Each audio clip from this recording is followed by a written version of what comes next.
right. I actually have that. It's the top of the hour, so I am going to get us started here. I appreciate you all for joining us today from all across the country. My name is Molly Martsky, and I am the Senior Program Manager here at Expecting Health. I get the great privilege of running the National Genetics Education and Family Support Center, which is a program of Expecting Health. And it's something that we like to call the Family Center. So if you hear me mention the Family Center, that's exactly what we're talking about.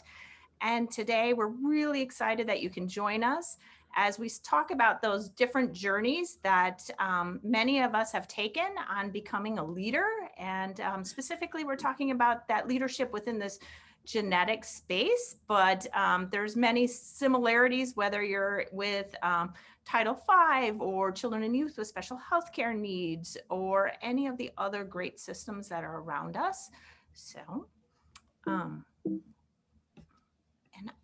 I just want to let you know that the Family Center is a HRSA funded project, and we would not be able to be doing this great work that we're so excited to be doing without their support. And here's our official notice about the program. And so, yeah, like I said, I really want to get things started because I want to have you guys all learn and hear from our great speakers that we've got lined up for you today. And as we go through, know that the chat is open. So if you have questions, please put them into the chat. We have left some time at the end of today's session to try to get to your questions and make sure we can answer that. But I am going to get things started. Like I said, I want to have our speakers introduce themselves and really get things, kicked off. So you can learn from them, and we can learn from each other today.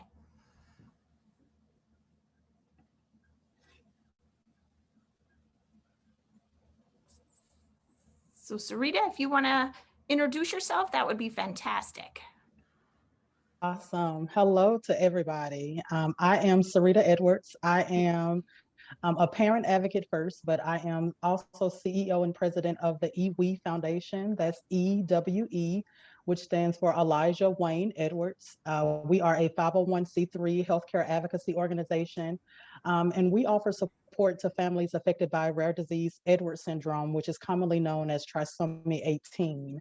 I have been on the advocacy journey now for almost 5 years, and I'm excited to be here this morning, this afternoon, wherever you are. So thank you so much for having me. I look forward to the conversation. Great. And Linda, how about yourself? Hey, I'm Linda Starnes, and I'm in Orlando, Florida, and I am the statewide family leader for our Florida's Department of Health and their CMS Children's Medical Services Title V program. And so I'm at that family leadership point of providing feedback and lived experience, practical information at the programmatic level with our state office.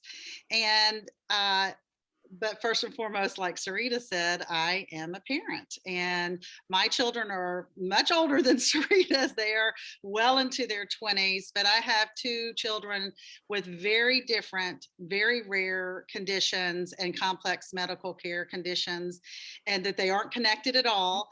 But that's how I entered the world of genetics in a big way. And they have given me opportunity to disclose. So I will say that my daughter has Sotos syndrome, in case there's anybody out there with Sotos on the line. And she's also a person on the spectrum. And my son has congenital bilateral perisylvian syndrome. And at one point in time, our house had a NICU for a nursery because he is a person who has lived with a trach and a feeding tube and uses assistive technology for communication purposes. So that's kind of the family side and the work side, and lots of other information on the journey side to come. But thank you, Molly and the Family Center, for having this conversation. It's an important one, and I'm glad you're doing this for everyone. Thanks, Linda. And Marisol, if you want to tell us a little bit about yourself. Hi, everyone. My name is Marissa Rose, and I am the state parent consultant for the Early Steps Office, which is our early intervention program for the state of Florida under the Department of Health. I'm actually relatively new to the position. I've only been there a few months. Prior to that, I was a family resource specialist at one of the local offices for our early intervention program. And a family resource specialist, just like my current position, you are required to have a child who's been through the program or who would have qualified. So I'm a parent and I bring that to work with me every day. Um, I got into my journey with my son, who was born premature and had some complications in the NICU. They did do genetic testing because he also had craniosynostosis, but turns out he does not have any genetic conditions or anything. But then once I started working for the early intervention program and I was pregnant, I found out that my daughter had Down syndrome. So she is my genetic baby there. And she's what introduced me to a whole nother piece of the puzzle. My son has autism and he's my alphabet soup, I call him, because he's got a lot of different um, acronyms, a lot of different letters attached to his story. But I'm happy to be here. And like I said, I bring to work every day my experiences as a parent, and I try to foster families to understand that their stories are important, and that's my role as a state parent consultant in guiding other FRSs through this in the states throughout Florida, other family resource specialists, which is the position that I came from, and then fostering families on the local level as well. Great.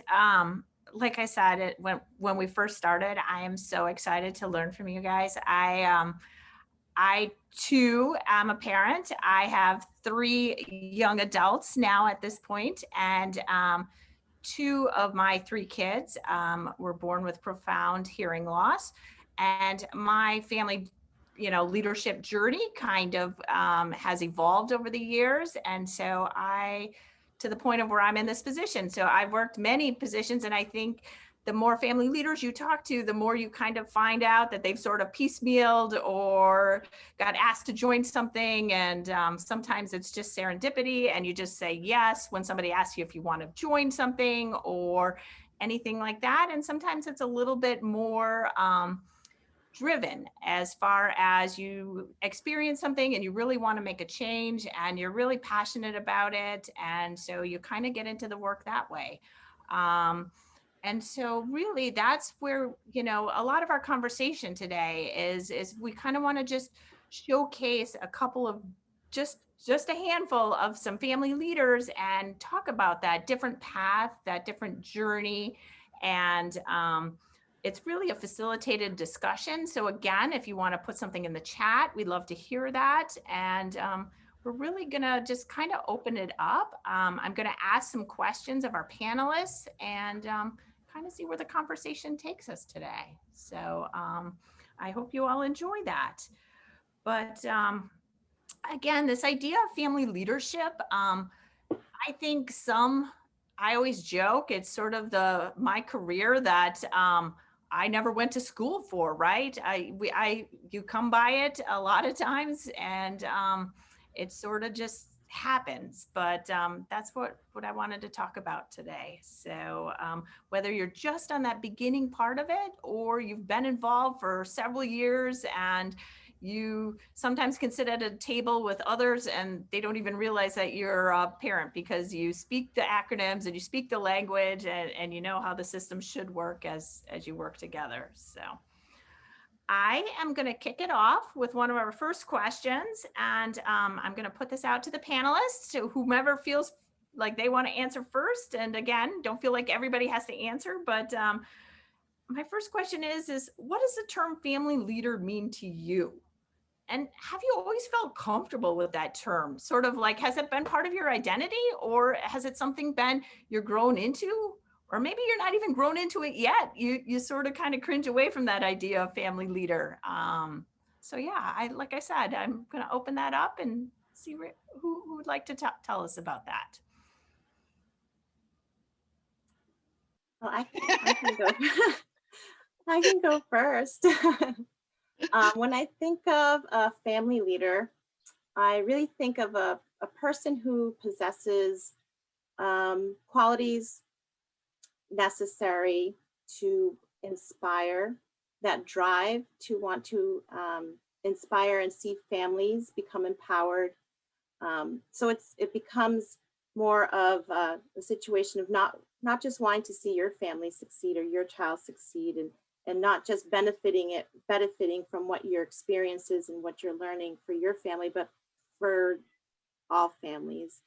Um, and I think also as a family leader, you have to be able to collaborate and listen.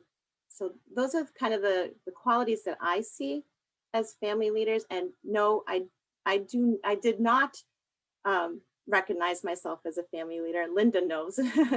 For a very long time, I was just a parent, and and I never envisioned myself, as a child or growing up, being in this position or being in any kind of leadership position. I think because I'm so accustomed, and I think in general, we're conditioned to think of leadership in sort of a more like traditional sense, a hierarchical and patriarchal sense of the word. And I don't find myself to be this person of power and control, which is, those are the ideas I kind of associate with leadership, or have in the past. So I think that's why sometimes I still doubt my leadership skills. But when I really reflect on what I do in my role and what I have done over the past several years, um, empowering families, educating them, guiding them, and giving them a voice, and letting them know that they have a voice, because sometimes we forget that we have a voice. So reminding them of that, they are powerful, they are leaders, whether it's within their family structure or within their friends and networks that they create, or the local level, maybe in schools, in healthcare, or even on a more larger scale. Some families want to become more involved on the statewide scale or national scale. And I think that's very individual, but knowing that you have a voice and feeling empowered, and wanting to help other families, I think that's what makes you a leader.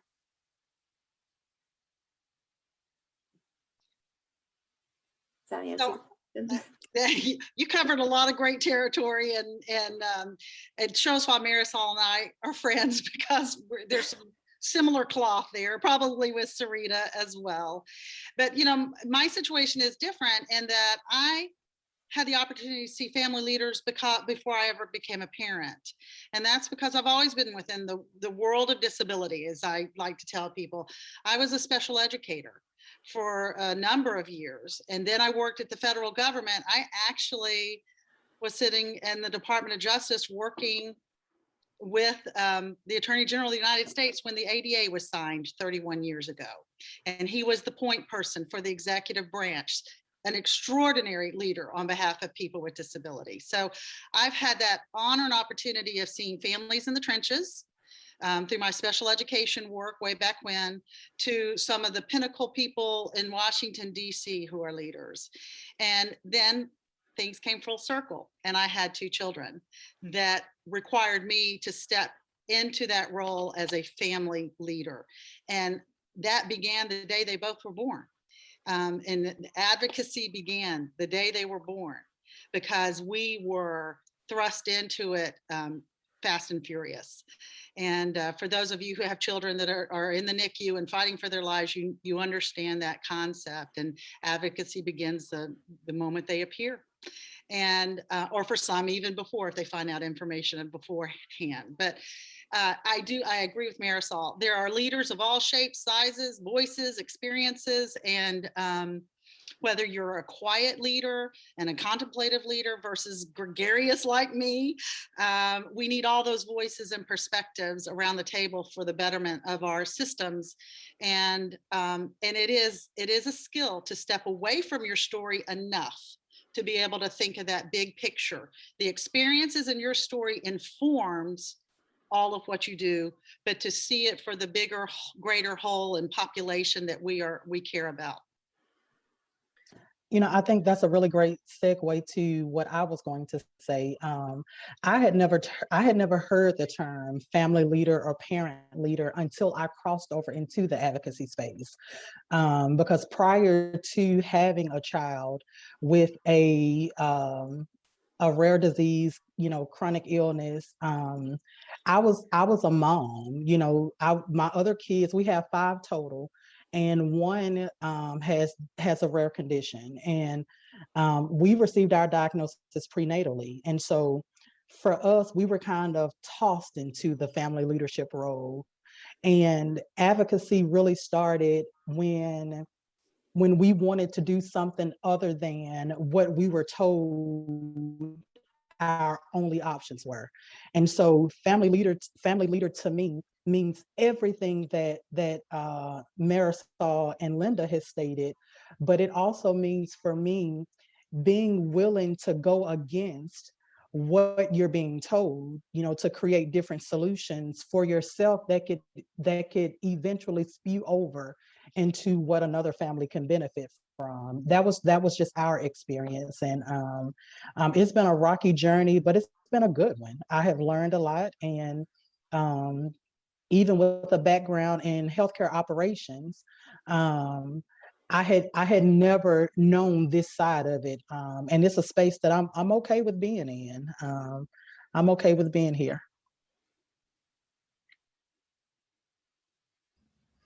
Um, Thank you all for sharing those such great points. And I love how you can see as one person says something, we're all like nodding, right? Like that affirmation, like, yeah, that too. And so to me, it's sort of that family leader type thing. You all kind of talked about some of that idea of that family leader starting really within your own family, right? In your own situation, and sort of recognizing that and being kind of thrown into that fire. But you guys all work in very different type positions now. So sort of you've taken that experience of doing that within your own family and kind of worked. So Sarita, you have your own nonprofit. Linda, Marisol, you work within those state systems and stuff like that. So I was wondering if you could kind of talk a little bit about how that journey looked like. How did you get from advocating in the NICU or, telling a physician that this isn't our path to starting a nonprofit or working within the state? What did that look like? Again, I think that's very different for all of us sometimes. I know for me, starting prenatally, all of the conversations that we were having were the same, and that was our little guy would pass away in utero during the delivery process or shortly after birth. That was the conversation starting at about 22 weeks pregnant with him, and he was our 5th child. So we had been pregnant. We knew the process and what to expect, and that wasn't happening for him. Um, when we reached about 28, 29 weeks, we were transitioned to a new doctor because our current OB felt like we needed a different doctor who could better accommodate what we were dealing with. And so now we have a new doctor at 28, 29 weeks. We saw that doctor for a couple of weeks, and then they said, yeah, we probably should send you to this doctor. So now we've got another doctor at like 32, maybe 31, 32 weeks. And so that was just really, really poor coordination of care for us. Um, there was not a lot of conversation going on with the medical teams. It was just passing us off. And not even in the same location. Our initial doctor was where we lived, and then we were transitioned to doctors 2 hours away to where we had to commute. Um, and so I think we shifted into the space of um, trying to identify how to best deal with where we were. And because the conversations was the same coming from everybody, we were trying to figure out, how do we change that conversation? Like, how do we change those perspectives so somebody would give us a solution other than death for our unborn child. And we were on that journey up until probably Elijah was 2. We spent the first few months of his life on hospice. It To us, it wasn't because he was dying, it was because that was the only option that they gave us. And so he was on hospice for 7 months, and then we started um, actually pursuing life sustaining treatments when he was about 9 months old. That was the first time we saw a geneticist. We didn't know that we needed to see a geneticist. Nobody had ever mentioned that to us. So we saw a geneticist at 9 months, and then that led us to seeing another doctor and then another doctor. And so I think the path for us, it really started with our wanting a different solution than the only solution they told us was available. We didn't know at the time what that solution would be. We just felt like the option that they gave us wasn't what we were ready to deal with. And so we kept pursuing and pursuing until we were able to connect with some medical folks who was willing to treat us. We've been refused medical care even because of the high mortality rate associated with this diagnosis.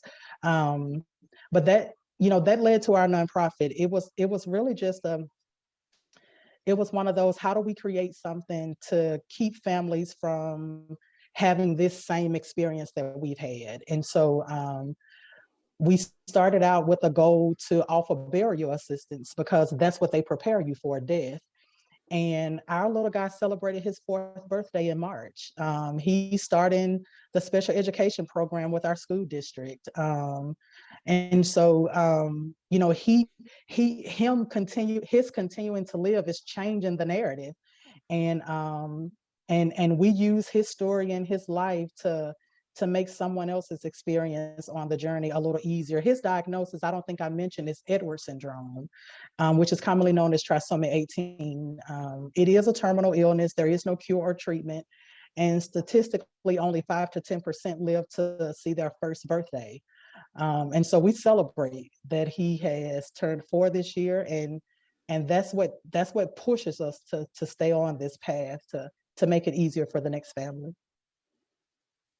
It's so interesting because although my 2 children have very different situations, there was similar kinds of prognosticating by the providers on what my children would never be able to do, or the life expectancy of our son. And so similar idea of having to buck the system and real advocate and bring perspectives to bear from a parent's heart, to say, I'm not going to make those pronouncements of an infant or a 2-year-old toddler and say that and help them live to that low expectation of their life. We as family are going to set the highest of expectations, and we always did. And we felt that was one of our leadership roles on behalf of our children and the rest of the world, because our children deserve to be a part of the world and included in the world, and for everyone to see them as children, and children who can have the highest of expectations and hopes and dreams. It might be a little bit of a different dream once you get that diagnosis, but we still had big dreams. And so that was a part of our journey from the very beginning, is setting those high expectations and high bars. We were told our daughter would probably graduate with a high school special ed diploma at the time. That was what the term that was being used. Well, she has her master's in public health and she's married and lives in California. So that prognostication didn't hold true. And then our son, who was not supposed to live to see his first birthday because he was on a ventilator, and because his was such an extraordinarily rare condition that there was only 20 people in the world identified with it. And that he would never understand the world around him and be able to interact and walk and talk and all those things. Well, he is also a college graduate, and he celebrated his 25th birthday, and a ventilator graduate too. So, but we were asked to put a do not resuscitate order on him. And that's when we realized that we had to kick into big fast gear for him and say, no, we're going to give him every opportunity, every chance, and we expect you to as well. And it's between Mac and we're Christians, we believe in God, and Mac and God are going to figure it out, along with you all making sure you do everything you can.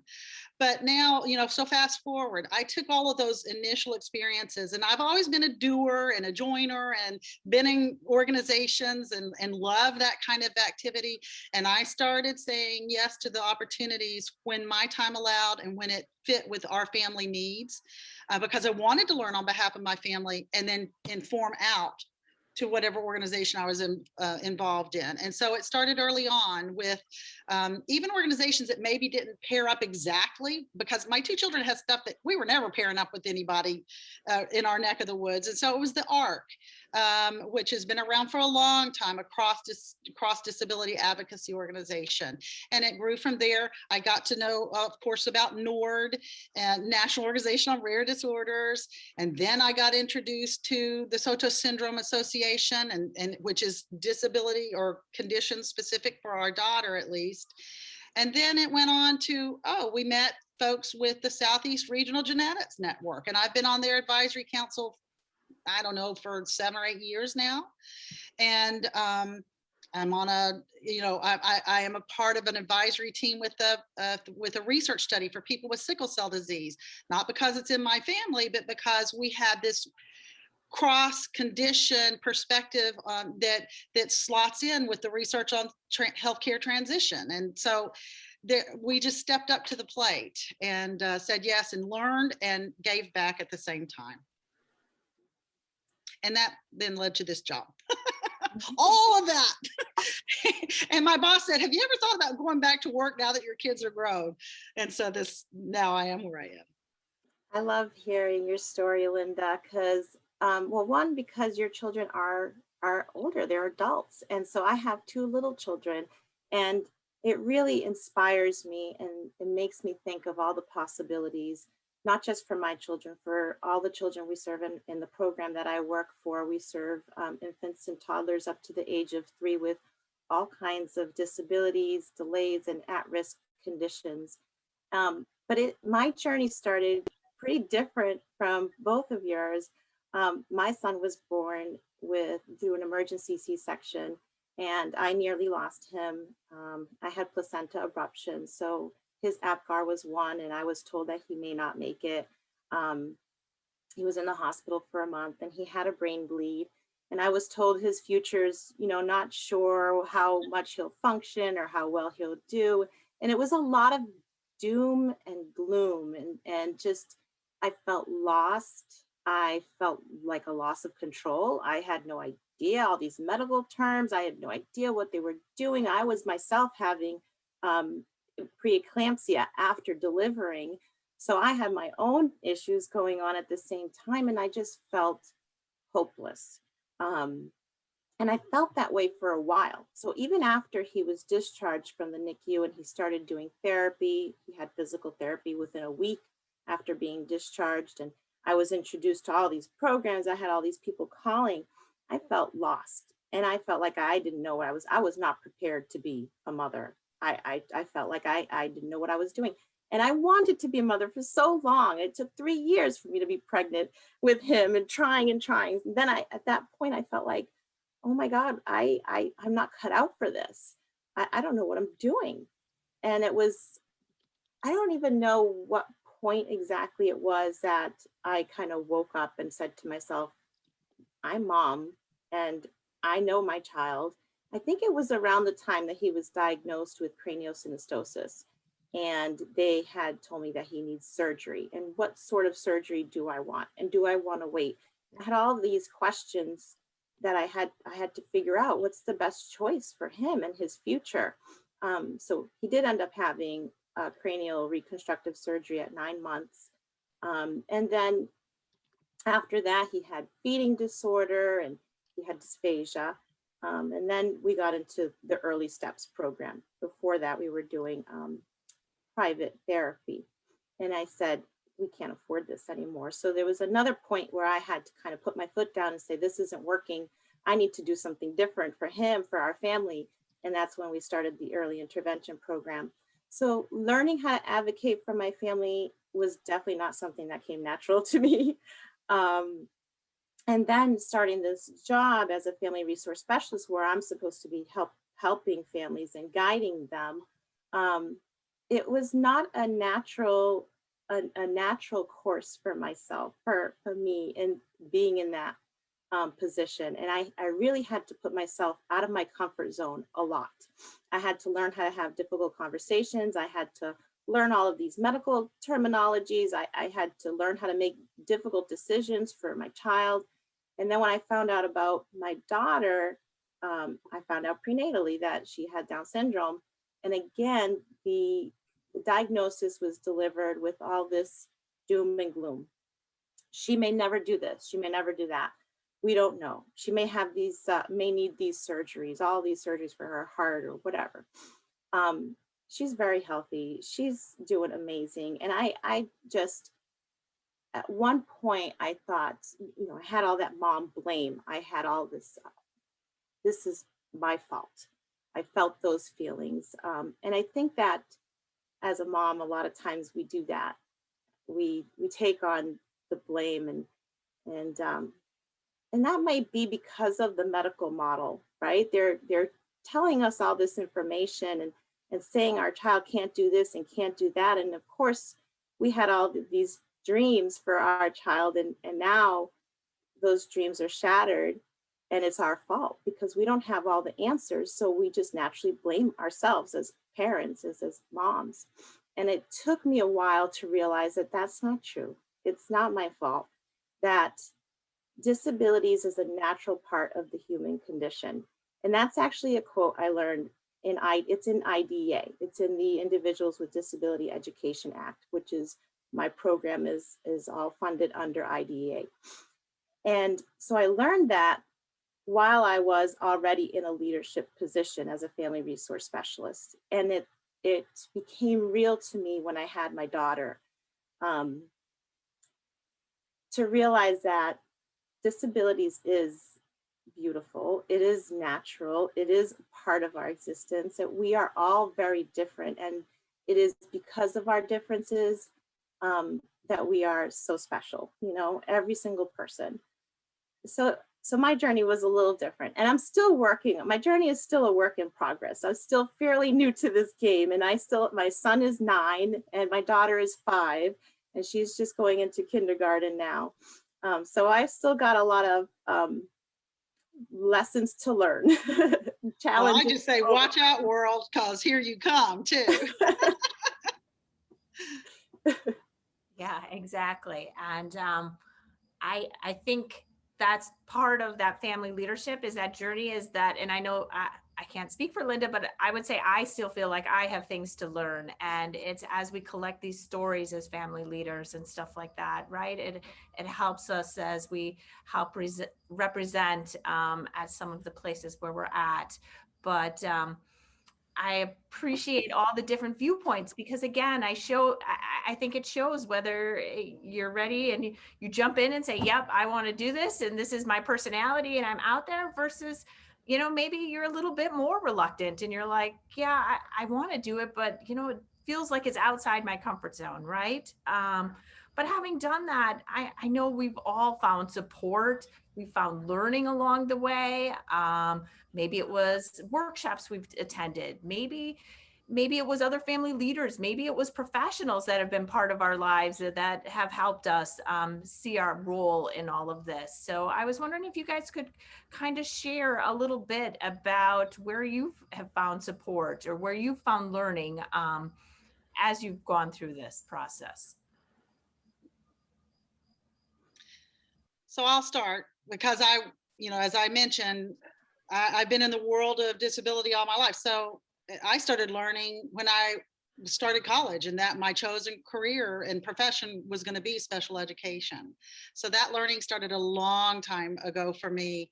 But as far as on this flip side of being on the other side of the table as a family leader, I just continue doing what I do, except that now I flipped it into the new arena of learning as much as I could about genetics. And this was before that we had Google. And so it was making phone calls and sending emails and networking, the network, read, research, and learn. That was just my mode to try to keep up with the next step and the next step and the next step, because we had many. And we covered at one point 15 different subspecialty and therapy services across the board with our children, and just trying to anticipate so that we could partner as best as we could at that most important level, which is partnering and engaging in leadership with your provider for the care of your child. And then that fed out to forward. And we had providers who encouraged us to take next steps at leadership levels. I had my former boss and his wife encouraging us and supporting us in those roles. And then as I was stepping into organizations that were on the healthcare and disability side, finding mutual kind of peer supporters in this process. So they are everywhere, and reach out for them, and don't underestimate who can be that supporter with you, and you for them right back. Yeah. Absolutely. I was just about to say, for me, it's exactly what Linda just said. I started out just doing independent research, and a lot of what we found at the time was pretty much all the same. Every narrative read the same, all the statistics said the same thing. So we were trying to figure out, how do we change that? And so we began just networking as well, and trying to build relationships in the genetic space, and in the rare disease space, in the trisomy 18 community. And a lot of times, where we thought we would find the most support, we didn't.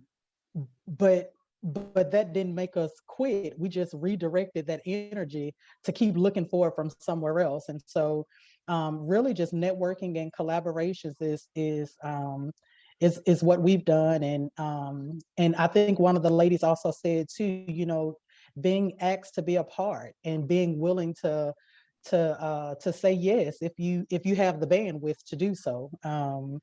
Being asked to serve on different councils and be a part of different organizations. And then eventually, our organization was able to partner and become NORD members and Global Genes. And so it was putting ourselves in spaces to where we can connect with people who knew more about it than we did. So we were able to build our knowledge, and that's just been something that's worked really, really well for us. And I'm always open to collaborating and building networks and partnerships, because I think that's what's important. Even if it's not the same disease or diagnosis or condition that you may be experiencing, you can always find value in a really healthy relationship with someone. So I agree.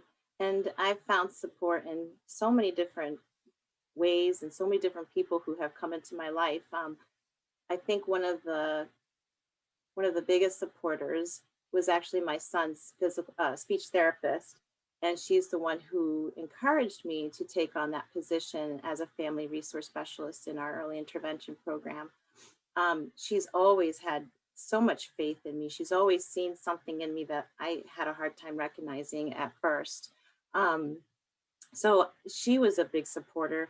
But honestly, one of the biggest supports that I have found throughout the past 9 years has been other families. So just leaning on other families who have been through it, other families who are in different systems, like Linda, Sarita, who have their own individual experiences, regardless of the condition or the disability or whatever the circumstances are.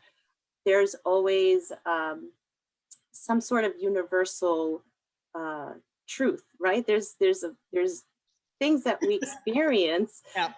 that we all experience, regardless of our situations and the time of our, the point in time of our journey that we're in.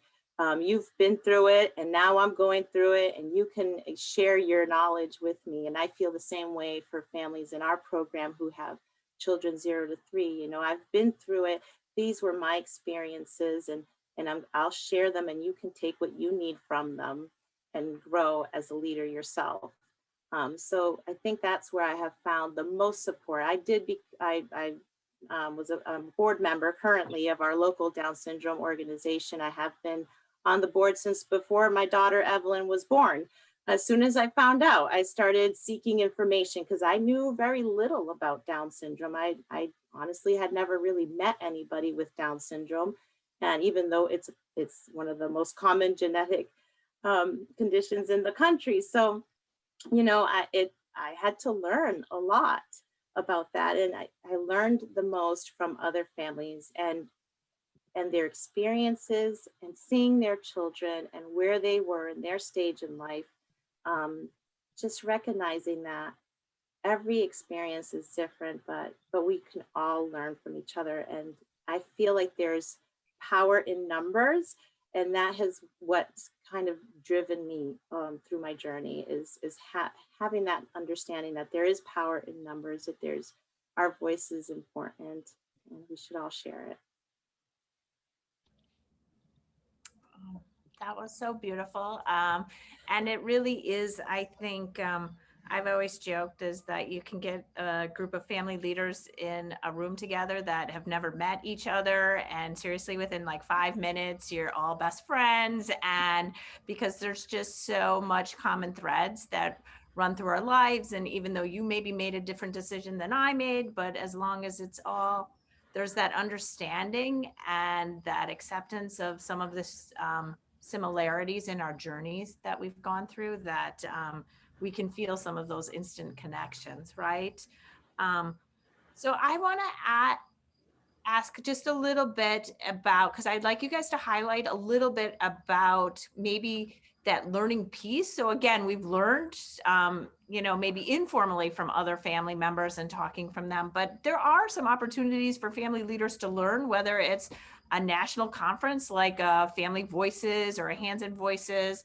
I know Linda can talk a little bit about their statewide conference, or, there's some of those type of conferences, and maybe talk a little bit about some of those opportunities or webinars like this that you guys have picked up little nuggets or helped you in your journey.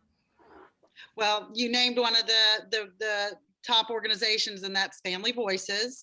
And if you are not familiar with that organization, do look them up. They have state affiliates in almost every state, if I'm not mistaken. And then sometimes even at the regional level, there are regional offices. So that is a wonderful start point for both on the healthcare side as well as, it is so intertwined that of all of the mapping that we have when we have a child with a rare condition and these intersecting systems of education and healthcare and recreational and faith-based, whatever. But anyway, Family Voices is a great place to go to and learn. And I will also say there's an organization up in Minnesota. They've been around for so long. They're one of the powerhouse state family centers, and it's called PACER Center, PACER Center. They've been around since before I had kids, and I was referring them out to parents that I had their children in my special ed classes. So they are really strong as well. And then you mentioned in Florida, there's a variety of organizations. Florida has a wealth of organizations, actually. And I'm going to mention just a couple. And my friend Angela Miney, who's been in the chat, and she knows Marisol very well too, she is the family partner for what we call the PPC, and that's the Pediatric Pulmonology Center. And there's 6 of those federally funded centers in the country, one of them at the University of Florida. But she also contracts with our Title V office, her office does, and several years ago began what we call the Florida Family Leaders Network. And maybe if Angela, if you're still on, if you can plug in the website even for it, that would be great. And that is an organization for families who are at the start of their leadership journey, or anywhere along the pathway. And I would encourage you to go check out that organization. We're young, we're vibrant, but we have, Angela, don't shoot me, we have a summit coming up in September, and anyone who's on this, if they would like to attend, I'd like for you to go to that website and learn more, and put into the contact to say hello to Angela and that you'd like to join our summit in September. And then I see, gosh, yes, people are plugging in a lot of other organizations that I would mention. The last one I'm going to mention is the Family Cafe, which has been around for a long time as well in Florida. And so it's the Florida Family Cafe. And they have every year the largest cross disability conference in the country. And it's always in early June. So it's already past us, but it is something anyone across the country, if they keep it hybrid, that you can tune into. It is a soup to nuts presentations of all kinds. And that's a great learning ground for family leaders as well. I agree. Family Cafe has been huge for me as well. And not only do they have professionals that do breakout sessions, but they also have self-advocates doing breakout sessions, which I always find amazing and inspiring and just motivating. Some of the other organizations that I have used as well, because I'm very connected with Angela and the FFLN, and they're amazing as well. So I encourage you to go there to their website too.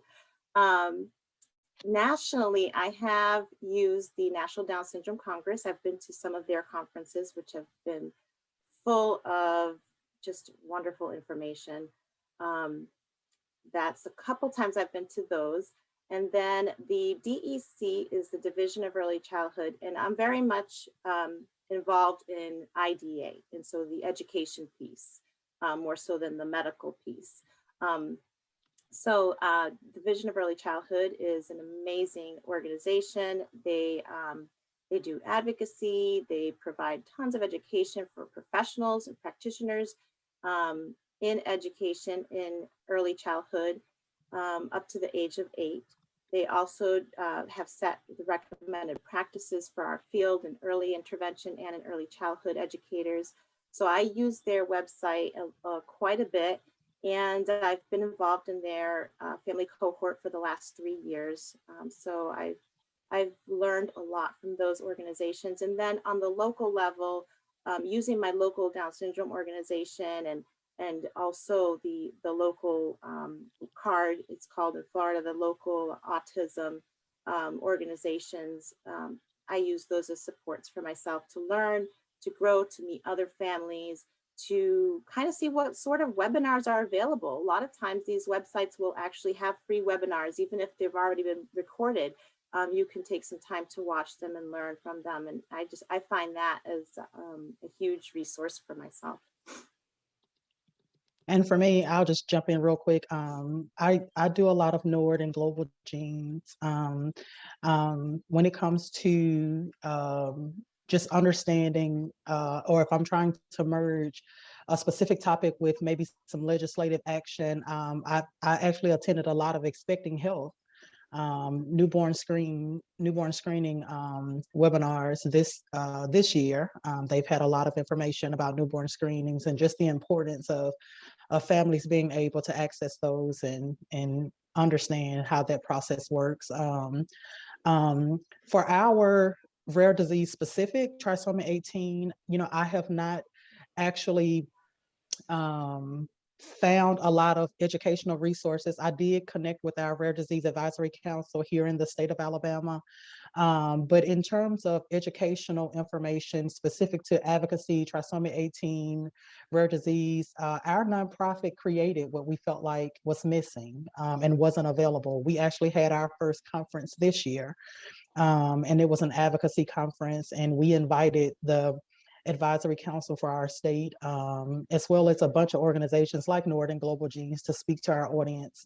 And so we're real big on not reinventing something that's already present, but if we can't find it, we're totally okay with trying to create that if we feel that it could be something of value for patient communities. And so, so that's been real great to to learn, and a lot of legislative stuff we connect with organizations like Every Life, and then also NORD for that as well. Um, Thank you guys. So I love that the chat has just been on fire with all of these suggestions of all these additional, right? So as we're all sitting here going, okay, remember this one, and parent to parent, or our Title V agency potentially in your state, or, you know, all of these, right? The PTIs, the F2Fs, I'll throw out all that alphabet soup. But to me, that's when you guys talked about networking, that this is it in real life, right? So this is the power of networking. So it's sort of that us sharing what we know. And so that's been great. So we have, time has flown by. We have 9 minutes left. And so I'm going to take, there's been one question from the audience. So I'm going to take that. So we'll have 4 minutes for that. And then I want to wrap us up in the last 5 minutes with giving some ideas of where people can connect, stay connected with us or their local networks, as well as then share our contact information for everybody in case they want to connect with us afterwards so that we can further that network. So the question, and let me make sure I get it right, was, because now there's been a bunch of this, but I just had it. And it really was about, so this came from Angela. And so her question is what keeps you going on this family leadership journey when you experience disappointments? So not an easy question to answer in 4 minutes, but yeah, so what keeps you going? We all experience disappointments, whether that's in your own personal life or even professionally, right? We've sat at places and feel like, okay, we're having the same conversation that we had last year and the year before and the year before. Like, what keeps you guys going? You know, I think for me, just short answer, you know, what keeps me going in the face of disappointment is knowing that the journey that I'm on is for my little guy, but also knowing that it's not just about us. You know, when I think about the impact that that we're making just with his journey, that's enough to keep me motivated. It's enough to, you know, on your lowest day, it's enough to kind of just re-energize you because you see the efforts being placed just from yourself and your personal family dynamic, your personal journey. But then once you see it actually going over into communities and it's reaching communities you never anticipated, that's what keeps me going. What keeps me going? I'm stubborn. I don't take no easy. No, I'm just kidding. But I am stubborn, and what keeps me going is wanting to shift the conversation from how to make families fit into a certain little box of expectations or the way our system currently works, or whether it's medical or education, and trying to make these children and our families fit into that, when really what I think should be happening is changing these programs, because our children and families, the dynamics of our society, they change every day. So the programs need to keep up with that. And so, yeah, I'm stubborn and I want to see that conversation change. And that's what keeps me going. I see my kids and I see a amazing, bright future for them. And I'm not about to say, yeah, let's just put them in this corner here and let's just forget about them there. I'm not okay with that. And I'm not okay with that for my kids, and I'm not okay with that for anyone's children.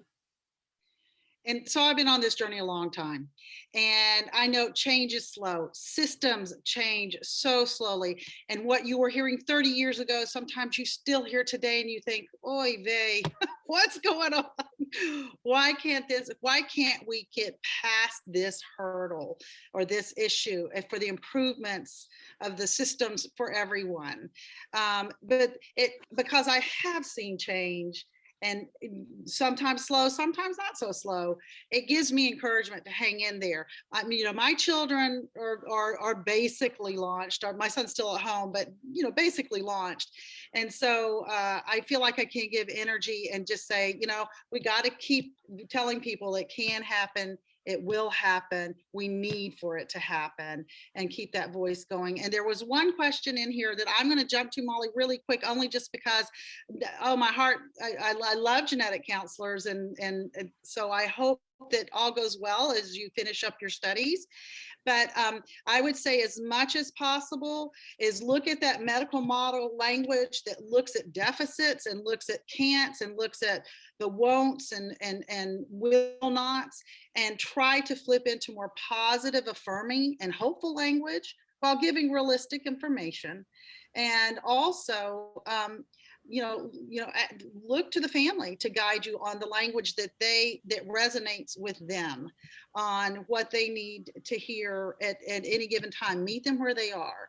But the language around disability can be very hurtful and traumatic for our families. And I'm so glad you asked this question. And that's another conversation for another day, Molly.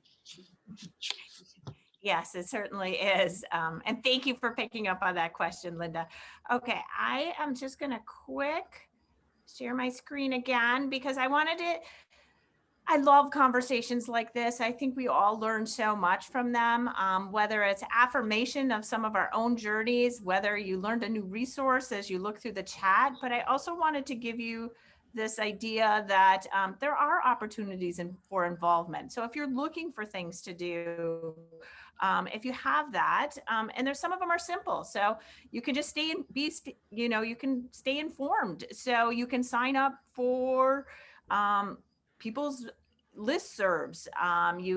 So if you're not already for the Family Center, we send a lot of our information out through Expecting Health's newsletter. So you can sign up for Expecting Health's newsletter. Otherwise, you can follow organizations on social media, whether that's on Facebook or Twitter. And again, it doesn't have to be the Family Center, although we would love to have you as part of our social media network.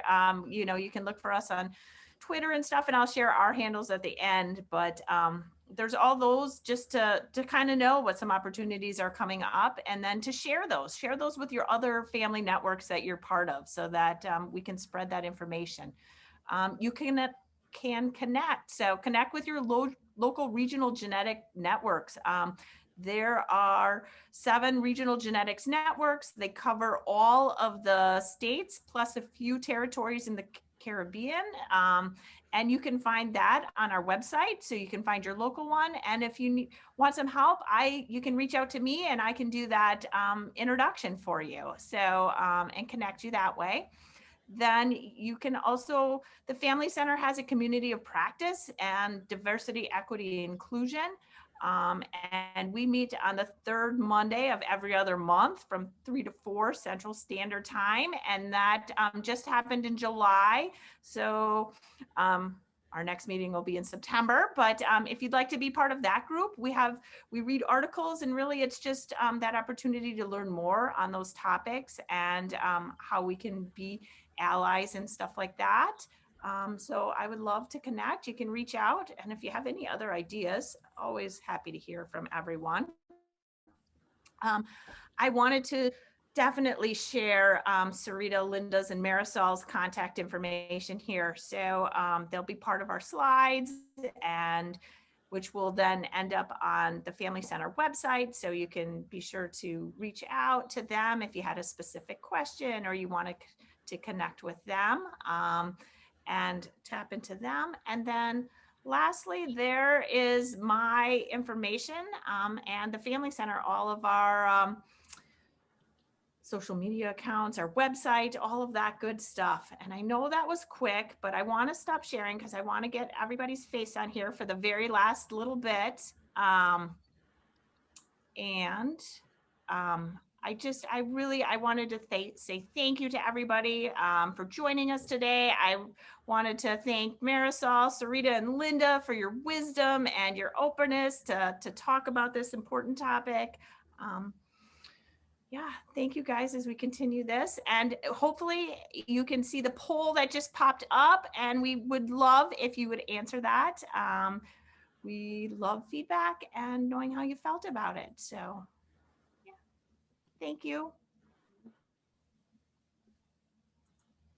Thank you for inviting me, Molly, and I appreciate the opportunity to share our story, to share my story with everyone. I did want to say, if you don't consider yourself a family leader, I would encourage you to start thinking of yourself as that, to do so.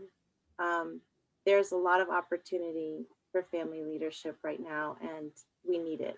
And we need you. Exactly. However you want to dip your toe into that water, you go for it. Or call me. I'll talk you through it. Right? Thank you.